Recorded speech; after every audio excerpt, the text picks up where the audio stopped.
பிஸ்மில்லாஹிர் ரஹ்மானிர் ரஹீம். இறைவனுடைய திருப்பெயரால் உங்கள் அனைவரையும் சந்திப்பதில் அல்லாஹு தாலாவுக்கு புகழ் கூறிக்கொண்டு என்னுடைய உரையை ஆரம்பிக்கிறேன். என்னுடைய பெயர் சுகுமார், காதல் சுகுமார். தொழுகைனா என்ன, நோன்புனா என்ன, எப்படி, அதாவது நம்ம வாழ்க்கையில் என்னைக்காவது ஒரு காலம் ஒரு சந்தர்ப்பம் அதிசயம் நடக்கும். வாழ்நாள் முழுவதும் அதிசயமாக நடந்து கொண்டிருந்ததுன்னு பார்த்தீங்கன்னு சொன்னால் அது நபிகள் நாயகம் ஸல்லல்லாஹு அலைஹி வஸல்லம் அவங்களுடைய வாழ்க்கையில் மட்டும்தான் அப்படின்னு சொல்லலாம். உண்மையான முஹ்மின்களுக்கு தொழுகையில் மிஹ்ராஜ் உண்டு, இறை சந்திப்பு உண்டு அப்படின்னு சொல்லுவாங்க. அதில் அது போல தான் இப்படி ஒரு சந்திப்பும். அவங்க நபிகள் நாயகம் ஸல்லல்லாஹு அலைஹி வஸல்லம் சொன்னதிலேயே ஒரு விஷயம் என்னன்னு பார்த்தீங்கன்னா உழைப்பு. அதாவது உலகத்திலேயே எந்த உணவு சிறந்த உணவுன்னு கேட்குறாங்க. ஒருவருடைய உழைப்பை கொண்டு அவருக்கு வரக்கூடிய சாப்பாடு சாப்பிட்றது தான் உண்மையான, அதாவது ஹலாலான உணவு அப்படிங்கிறத இதைத்தான் சொல்கிறாங்க.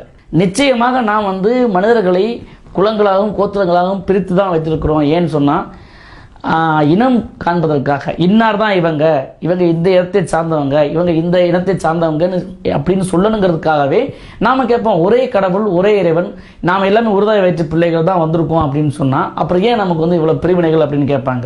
இவர் தன்னுடைய கொள்கைகளில் உறுதியாக இருந்தப்போ, நபிகள் நாயகம் ஸல்லல்லாஹு அலைஹி வஸல்லம் தன்னுடைய கொள்கையில் உறுதியாக இருந்தபோது அவருக்கு ஏற்படக்கூடிய, அதாவது உண்மையையும் அறிவையும் ஞானத்தையும் சொல்கிறதுக்கு அவங்களுக்கு அத்தனை போராட்டத்துக்கு, அதாவது சொல்கிறாங்க, ஒருவன் தன்னுடைய உணவுக்காகவோ இல்லை நாட்டுக்காகவோ உரிமைக்காகவோ போராடுவதில் போராட்டம், தன்னுடைய மனதோடு எவன் போராடி வெற்றி கொள்கிறானோ அவன் தான் உண்மையான முஹ்மீன், அதாவது உண்மையான மனிதன், அதுதான் உண்மையான போராட்டம் அப்படின்னு சொல்கிறாங்க. இதனால் வரையில் எந்த ஒரு மாற்றமும் செய்யப்படாமல், எந்த ஒரு மறுப்பையும் தெரிவிக்க முடியாமல் இன்றைக்கும் அப்படியே கட்டுக்கோப்பாக இருக்கிற ஒரு மதம் எதுன்னு பார்த்தீங்கன்னு சொன்னால், மதம்னு சொல்ல முடியாது, மார்க்கம் என்பதற்கு வழின்னு அர்த்தம், நேரான வழி என்பது அர்த்தம். அப்போது நிறைய இடங்களில் பார்த்தீங்கன்னு சொன்னால், நான் திருக்குரான் ஓதும்போது சில இடங்கள்லாம் பார்த்தீங்கன்னா மனிதர்களே அப்படின்னு பொதுப்படையாக தான் அறிவிச்சிருக்காங்க. அங்கே மதம் கிடையாது, குலம் கிடையாது, கோத்திரம் கிடையாது, மனிதர்களே, உங்களில் உயர்ந்தவர்கள் தாழ்ந்தவர்கள் என்ற இனபேதம் யாருமே பார்க்க வேண்டாம். அந்த தேடலில் எனக்கு கிடைச்ச பொக்கிஷம் தான் நபிகள் நாயகம் ஸல்லல்லாஹு அலைஹி வஸல்லம்.